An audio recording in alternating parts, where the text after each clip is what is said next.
Good morning. Today we are going to discuss lecture number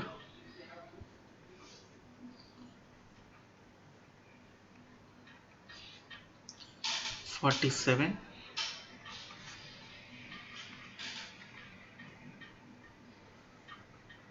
electric braking.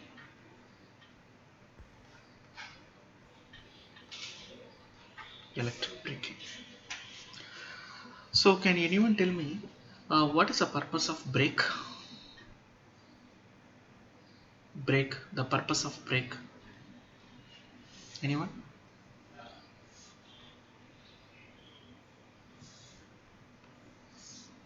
Can you please give me the answer?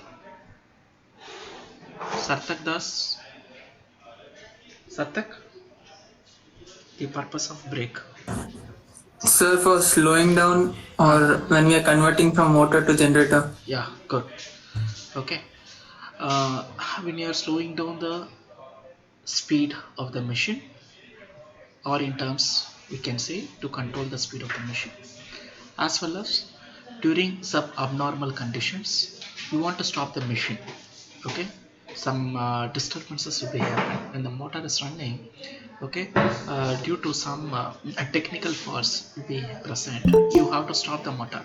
So during that time this braking mechanism will be plays major role, as well as to convert the motor to generator operation also we are going to use this braking. Okay, and this braking is not at all only applicable to machines. It is not at all applicable to only to DC machines. It is applicable to AC machines also. Okay, so in our electrical engineering we are saying this braking will be a concept which is applicable for machines. Okay, electrical machines, as well as the drives. As well as drive means the power electronics kits which will be connected with your motor, that is nothing but drive. Okay, now this braking will be classified, okay, will be classified into three types. The braking is classified into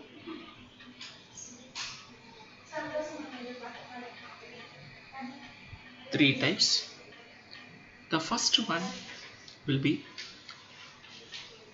regenerative braking. The first one will be regenerative braking. Okay. Second one, rheostatic braking. Rheostatic means we have to connect the rheostat in the stator side. Rheostatic braking. The third one will be plugging.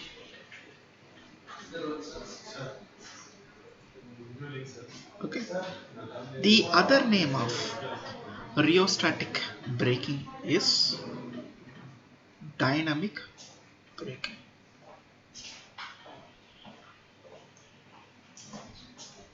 Dynamic braking.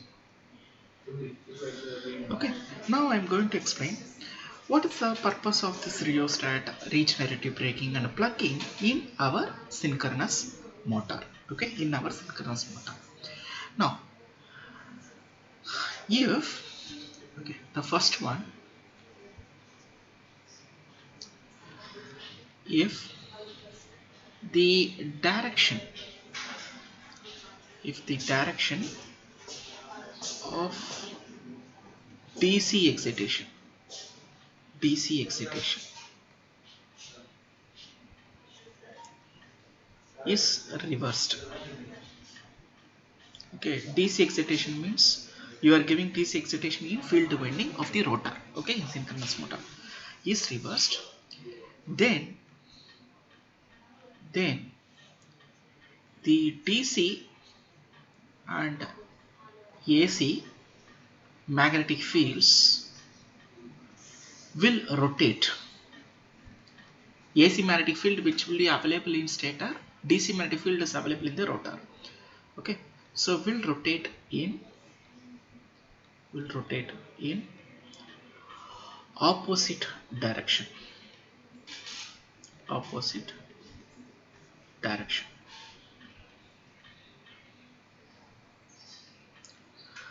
So due to this, there is no braking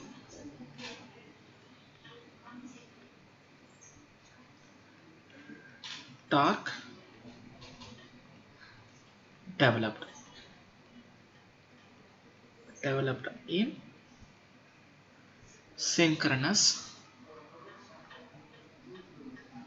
motor. In synchronous motor. In synchronous motor. Okay. So during this time, there is no damper windings also in the machine. Damper windings are not available in the armature.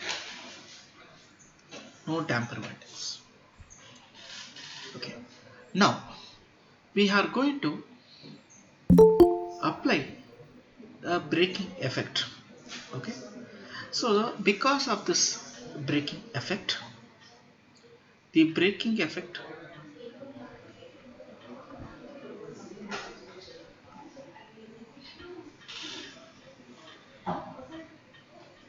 will be produced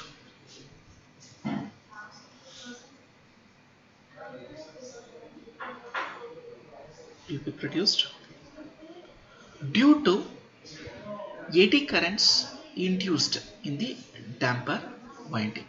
Okay. Due to eddy current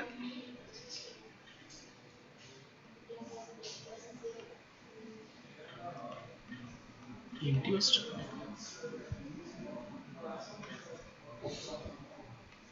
in damper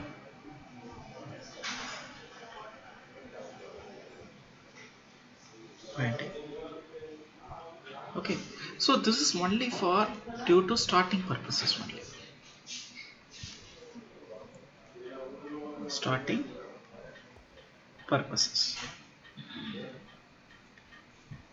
Starting purposes. Okay, now we are going to apply a brake that is nothing but plugging.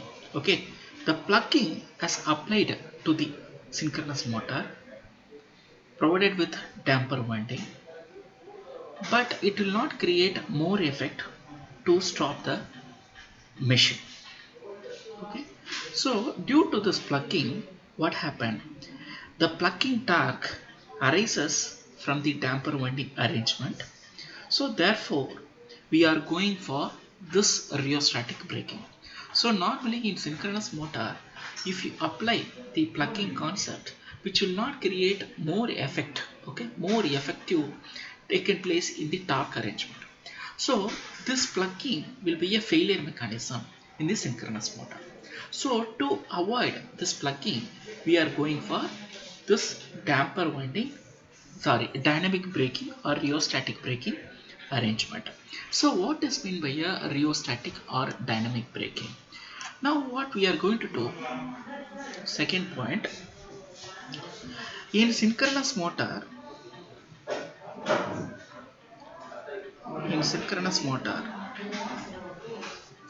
usually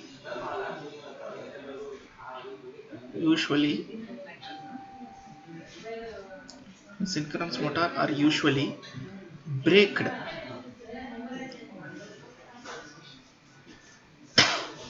with rheostatic braking.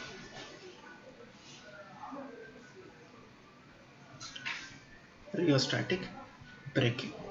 So what is meant by rheostatic braking? So in rheostatic braking, the stator, okay, this is the stator. You see here, this is the stator. Inside only the rotor will be there. Okay, so this is field winding. This is the field winding. Here you are going to give DC excitation. Here, this is stator, armature winding. So you are giving 3-phase supply. Okay. Now, While you're going for rheostatic braking, the arrangement it will be like this. So in rheostatic braking,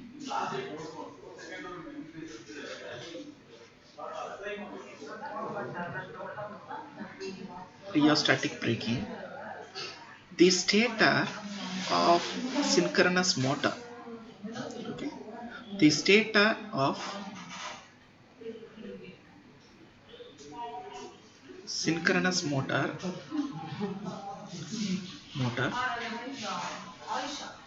is disconnected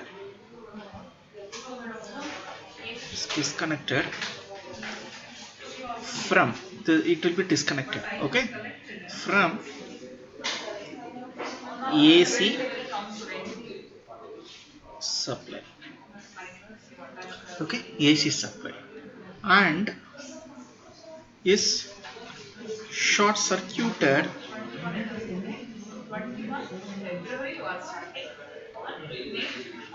through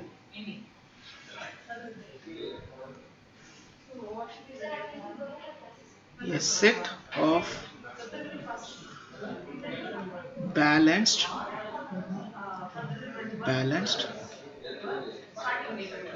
three phase resistors, or we can say it will be a rheostat, okay, or it will be a rheostat,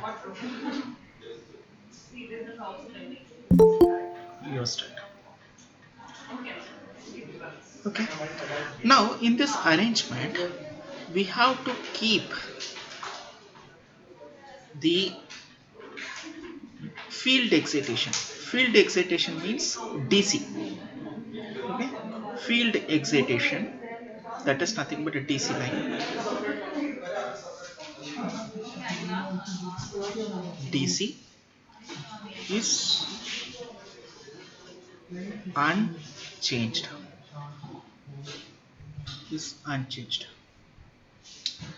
okay. Suppose, okay, in case if this field excitation, okay, in case if field excitation increases, okay, in case the field excitation increases, then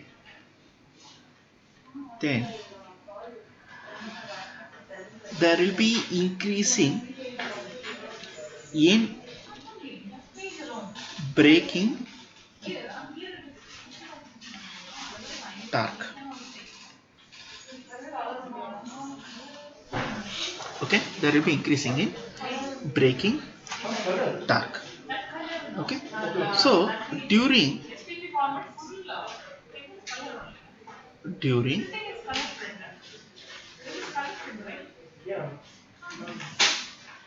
dynamic braking,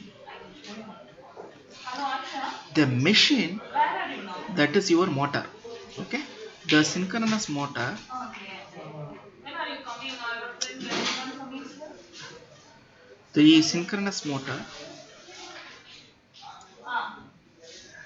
act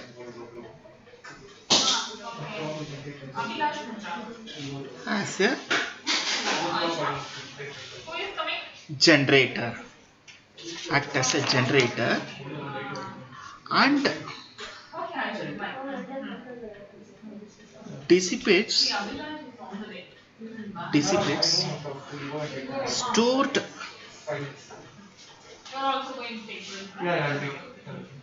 energy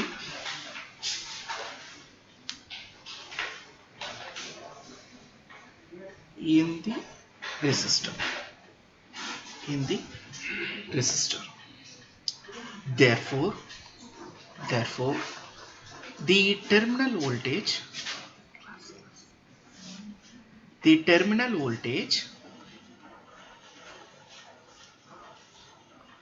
and frequency means supply frequency 50 hertz, okay, and supply frequency drop, Drop means it will be reducing. Drop with fall in speed, and both become 0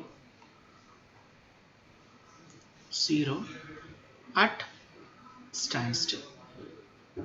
Standstill means the machine not running. Since you are having a supply but the machine not running. Okay. So during this time there will be a maximum torque. Maximum torque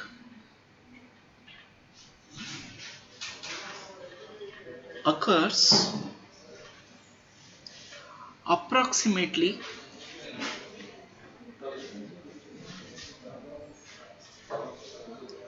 approximately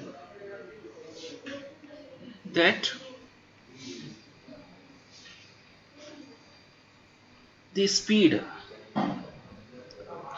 for which the machine reactance xs becomes equal to braking resistance.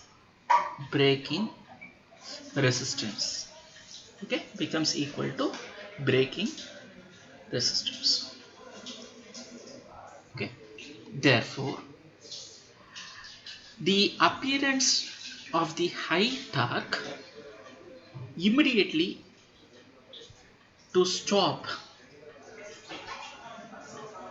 the machine in a very effective manner on the braking process. Okay, therefore the appearance therefore the appearance of high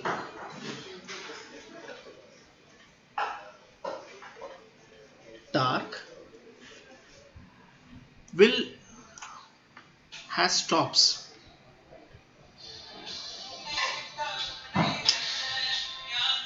stopping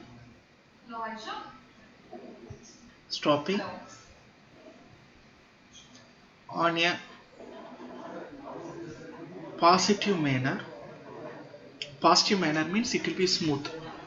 Okay, positive manner on this braking process. This braking process. So in synchronous motor, anyway there will be three types of braking: regenerative, dynamic and plugging braking mechanisms are there.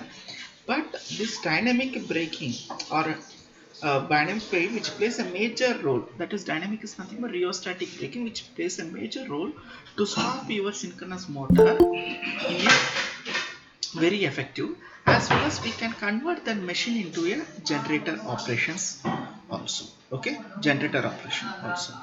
Okay, what is mean by a regenerative braking?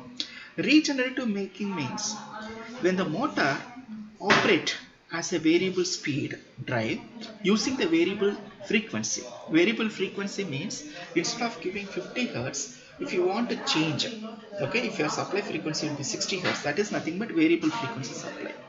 During that time, a kinetic energy return to your main supply.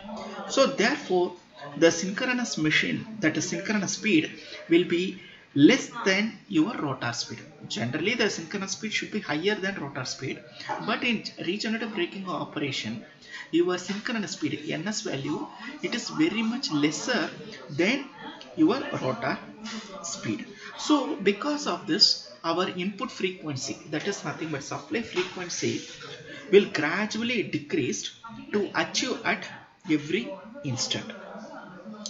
And this type of regenerative braking mechanism, which is normally it is used in induction motors, because for every braking, okay, each and every braking will have specialty. Okay, for particular machines only it is applicable. So in synchronous machine we are applying the dynamic braking. So in induction motor we are applying the regenerative braking. Anyway there also we are doing the dynamic braking, plugging everything, but in induction motor regenerative braking which plays a major role. Okay, which plays the major role. Are you understand? Are you understand or not? Any doubts? Now I will explain the application, advantages or merits. Applications I already taught in lecture number 37. Okay, advantages. The major advantage of our synchronous motor, which able to control your power factor. Okay, which able to control the power factor, as well as how to control the power factor. There are lagging and leading power factor. For leading, we are having overexcited synchronous motor, which will be connected in parallel to induction motor. So to control the power factor, it is possible in synchronous motor. That is one advantage. The second point is that here the speed remain constant irrespective of the load. For example, you are having the load. Okay, load means you can take a what is that? We can take a truck. Okay, or you can take a truck. Okay, you can take a truck. This is a truck. Okay, this is a truck will be there. Okay, now there will be a load. You are applying the load you are applying. 1, 2, 3, 4, 5. Okay, 5 loads I am applying. What happened to my speed? Speed will be decreases. Speed will be decreases. But here, okay, the vehicle will be driven by synchronous motor. What happened? If you increase the load, okay, the speed, it is constant. Okay, it is constant. That is one of the speciality in our synchronous. That's what the point will be, like that the speed remains constant irrespective of the load. Okay, irrespective of the load. Then second one, synchronous motor can be constructed with wider air gap. Wider air gap means this is my stator. See here, this is the stator. Okay, so inside there will be a rotor will be there. The gap between stator to rotor will be air gap. Okay, the gap between stator to rotor, it is a air gap. Normally the air gap value will be very small, it is 0.5 mm, but in synchronous motor it is 0.8 mm as per the standards. Okay, as per the standards. Then here in synchronous motor, electromagnetic powers linearly with the voltage. That is, a power value will be vary with the voltage in a linear shape. Okay, in terms of linear shape, it will be varied. You see here, this is the power, voltage. So it will be vary like this. Okay, it will be vary. Then this synchronous motor usually operate with higher efficiency. That is nothing but 90% they are operating. Okay, they are operating it. So these are the 5 points for advantages or merits of synchronous motor. What is my first point? The synchronous motor which is able to control the power factor. Second point, the speed remains constant irrespective of the load. Third point, there will be a wide air gap in the construction. Fourth point, the power value varies linearly with the voltage. Fifth point, the synchronous motor usually operate with higher efficiency. Higher efficiency means above 90%, maybe 95% or 96 or 97%. These are the 5 points for advantages. The other name of advantages, merits of synchronous motor. Okay. Disadvantages. What are the disadvantages? Means demerits. The first point is that here there will be a DC excitation which must be supplied from external. That is one drawback. Second one, it is not self-starting motor. It is not self-starting motor. So we need some arrangement for its starting and synchronizing. And the third point is that the cost per kilowatt Okay, the cost per kilowatt is generally higher than induction motor. And the fourth one, these motors can be used for variable speed applications. That is nothing but variable frequency drives. Okay, VFD drives. And the fifth point, synchronous motor cannot started on the load. Its starting torque is zero. Sixth point, these motors have tendency to hunt. Hunt means it will be a noise effect which will be created. When loading on synchronous motor increases, the synchronism between the stator and rotor magnetic field is lost and the motor comes to halt. As well as the eighth point, the collector rings and brushes which will increase in maintenance. Okay, the maintenance cost is very high in synchronous motor. Okay, as well as it cannot be used for all the applications for frequent starting and high starting torque requirements. Okay, thank you.